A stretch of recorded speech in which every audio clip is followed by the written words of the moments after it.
Selamat malam dan selamat datang di dalam Oase, sebuah momen untuk setiap dari kita dapat rest dan mengalami refresh. Oase hari ini memasuki episode yang ke-270. Bapak Ibu, kadang kita kuat dalam berbicara tapi lupa untuk mendengar. Oase menjadi waktu singkat untuk diam, mendengarkan, dan berdiam. Membiarkan Tuhan sendiri berbicara ke dalam hati kita. Seperti Yesaya 30 ayat 15 berkata, dalam bertobat dan tinggal diam terletak keselamatanmu. Dalam tinggal tenang dan percaya terletak kekuatanmu. Mari kita mengalami kekuatan itu di dalam oase malam ini. Mari Bapak Ibu kita mengambil waktu berdiam di hadapan Tuhan.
Ya Tuhan, terima kasih malam ini kembali kami datang mendekat kepada Engkau.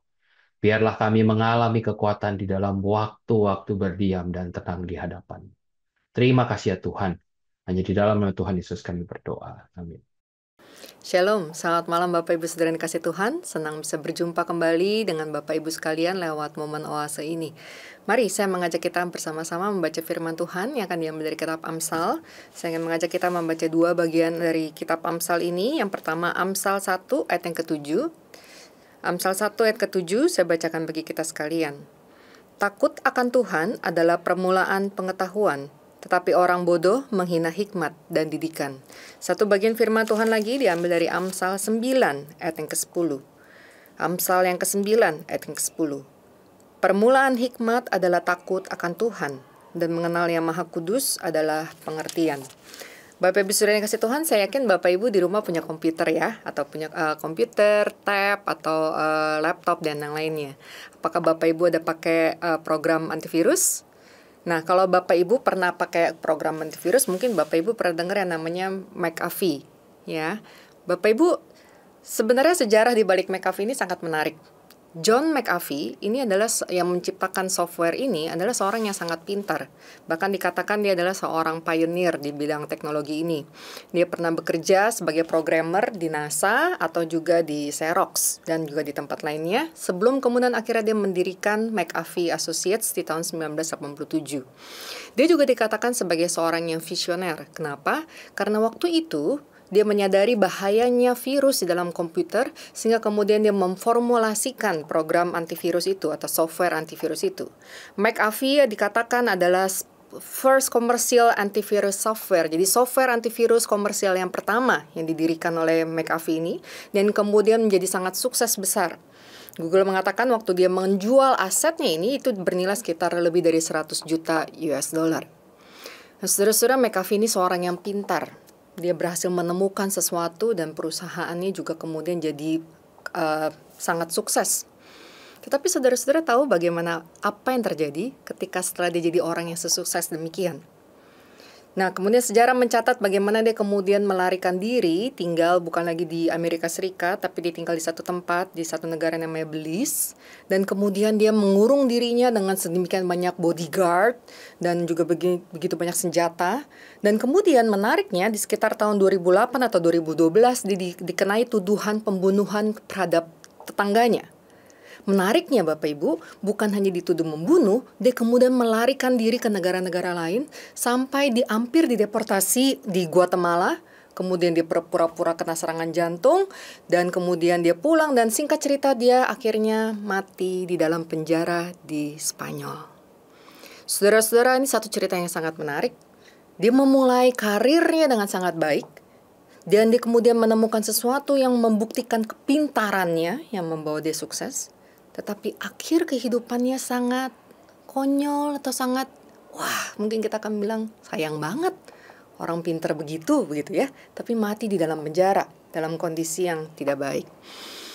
Saudara-saudara, cerita ini mengingatkan kepada kita satu hal.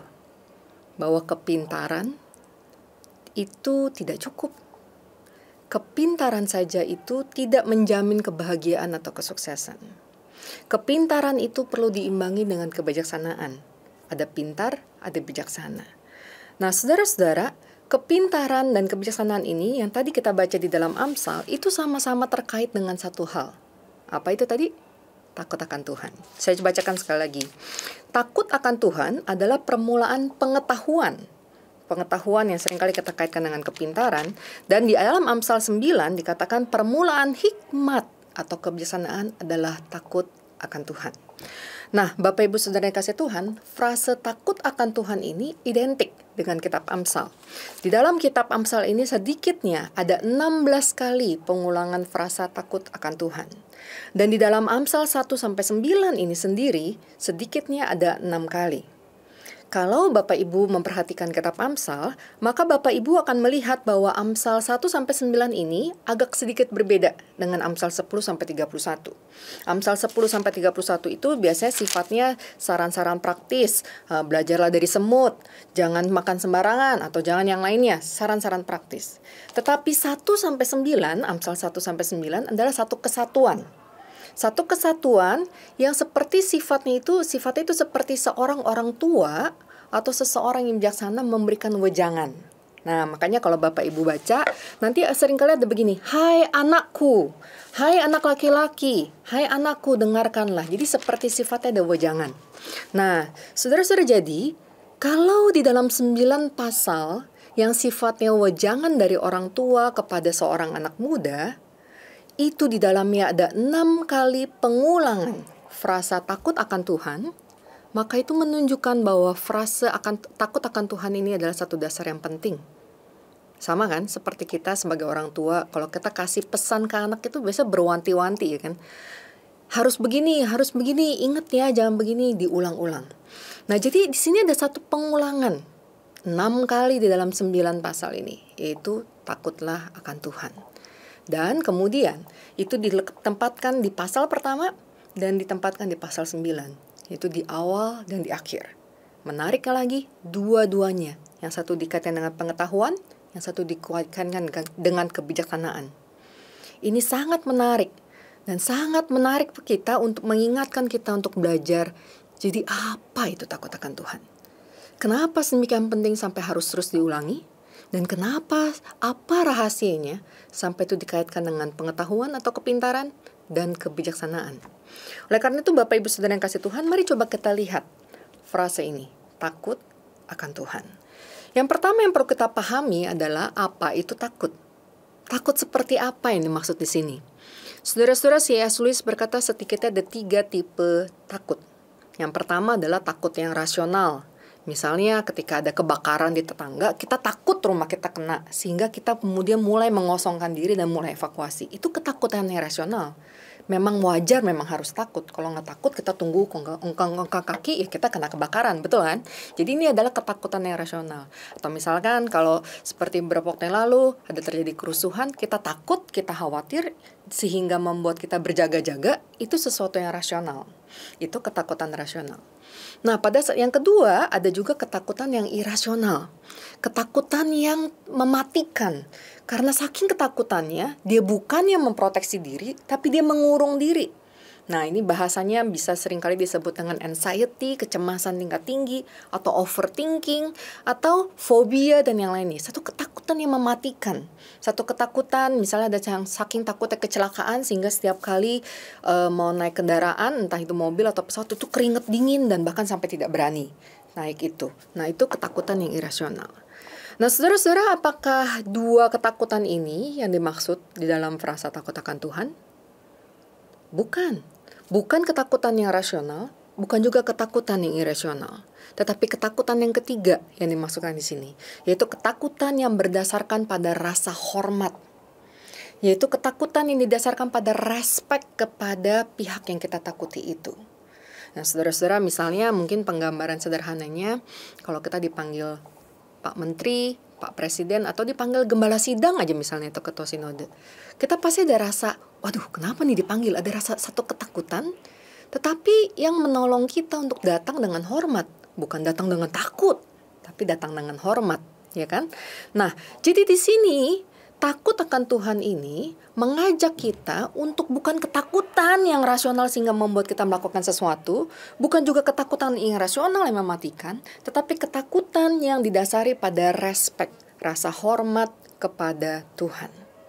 Nah, bahkan salah satu penafsir berkata, bukan hanya soal hormat di sini, tetapi takut di sini mengacu kepada takut yang ada di dalam relasi hormat, cinta atau love, dan trust. Jadi ada satu kesatuan, satu dinamika di antara ketiga hal ini, antara rasa hormat, rasa kasih, dan rasa percaya, yang kemudian berrelasi dan membuat kita respect kepada Tuhan. Membuat kita, itulah yang menjadi basis relasi kita dengan Tuhan. Misalnya begini Bapak Ibu, suatu kali anak saya main sama temennya.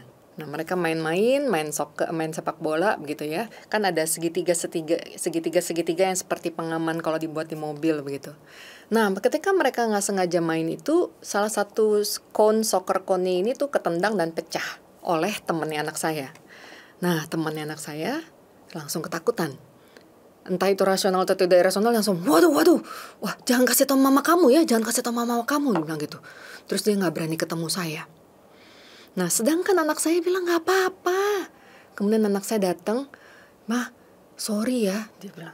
"Sorry, itu konnya pecah."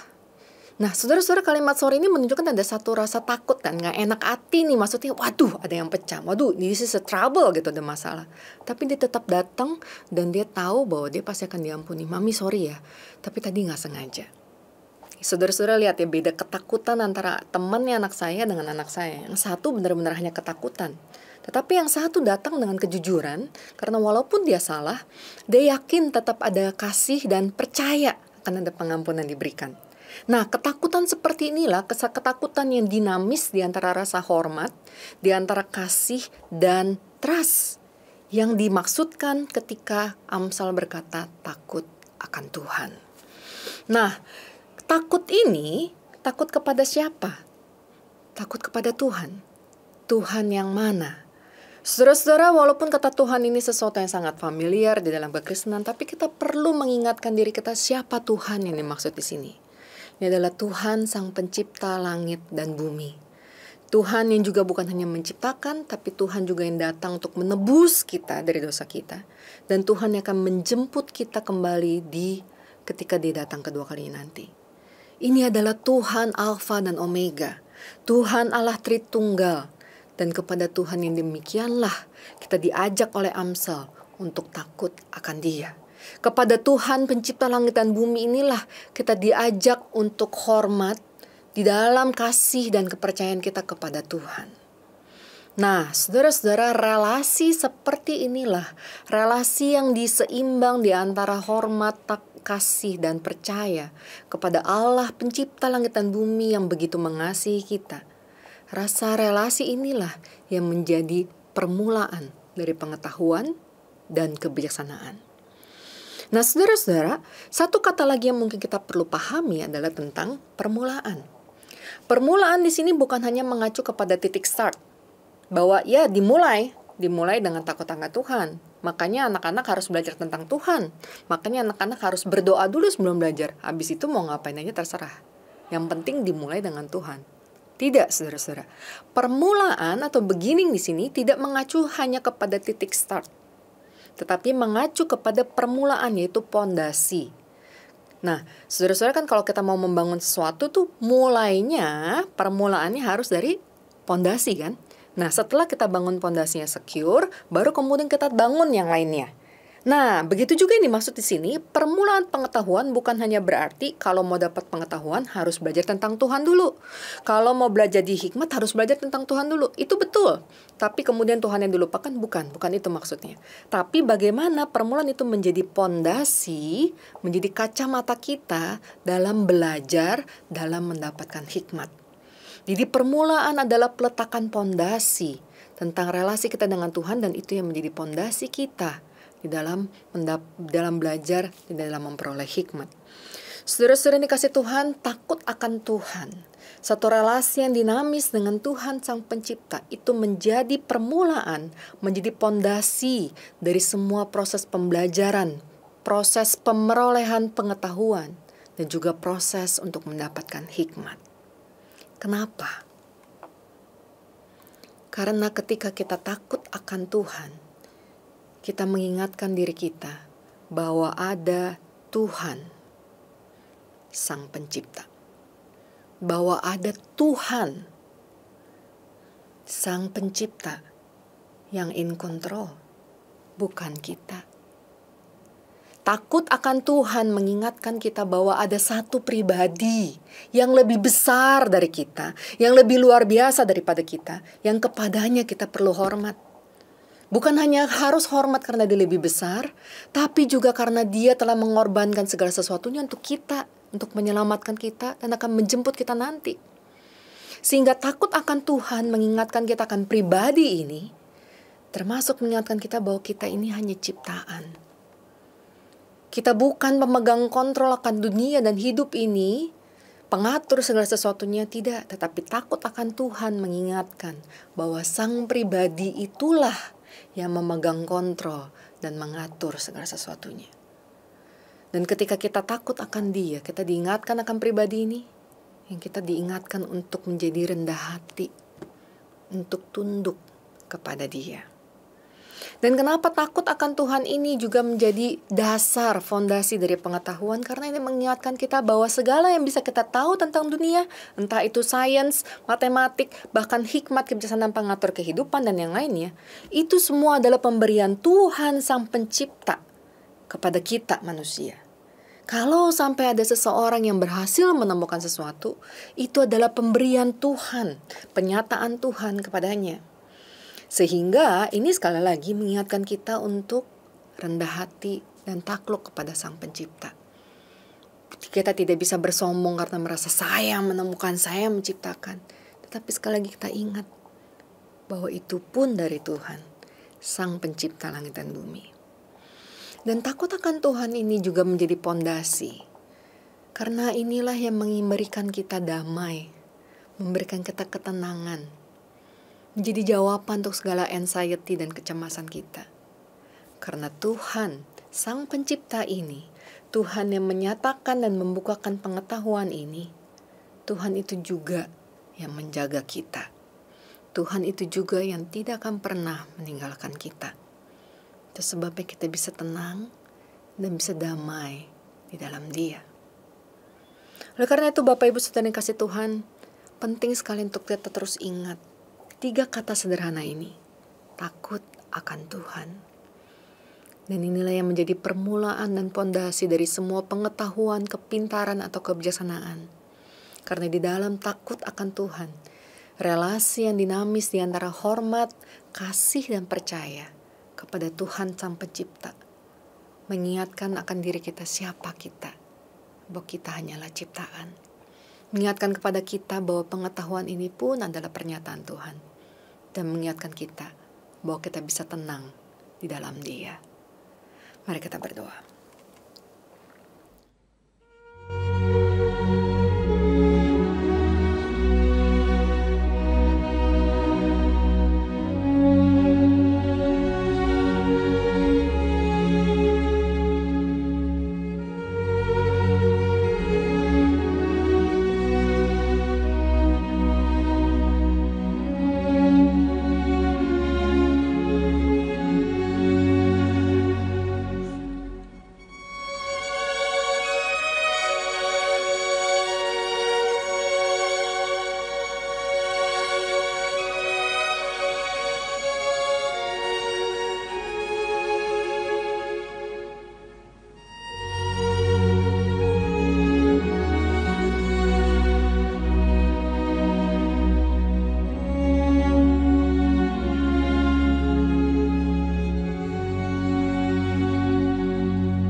Ya Bapa di dalam surga,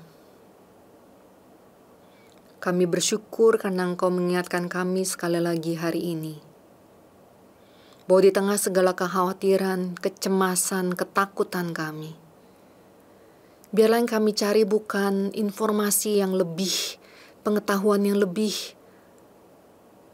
atau hal lainnya dari dunia, tapi biarlah kami boleh kembali kepada Engkau Sang Pencipta, dan kami boleh takut akan Engkau. Biarlah kami boleh memiliki relasi itu kembali dengan Engkau. Relasi yang penuh hormat, kasih, dan percaya. Karena lewat relasi dinamis itu dengan Engkau, kami diingatkan siapa Engkau dan siapa kami. Kami diingatkan bahwa kami bisa tenang dan damai bersamamu. Bawalah kami terus kepada rasa takut akan Tuhan yang benar ini ya Tuhan, di mana kami boleh bertumbuh di dalamnya. Di dalam nama Yesus Kristus Allah kami hidup, kami berdoa dan mengucap syukur. Amin. Bapak Ibu, pelayanan Oase adalah pelayanan mingguan. Silakan mengikuti Oase melalui YouTube. Bapak Ibu bisa subscribe YouTube channel SMC untuk mendapatkan reminder setiap minggu malam. Demikian pelayanan Oase pada malam ini. Mari kita mengenal Allah lebih dekat hari ini dibandingkan hari kemarin. Tuhan Yesus memberkati. The Lord bless you and keep you. Make His face shine upon you and be gracious to you. The Lord turn His face toward you and give you peace.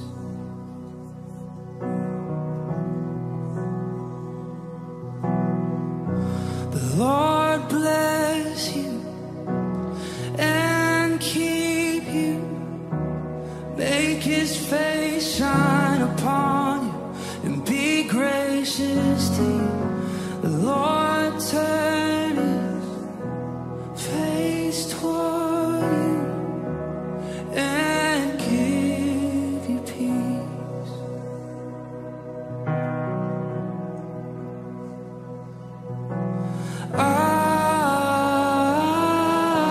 Amen. Amen. Amen. Amen.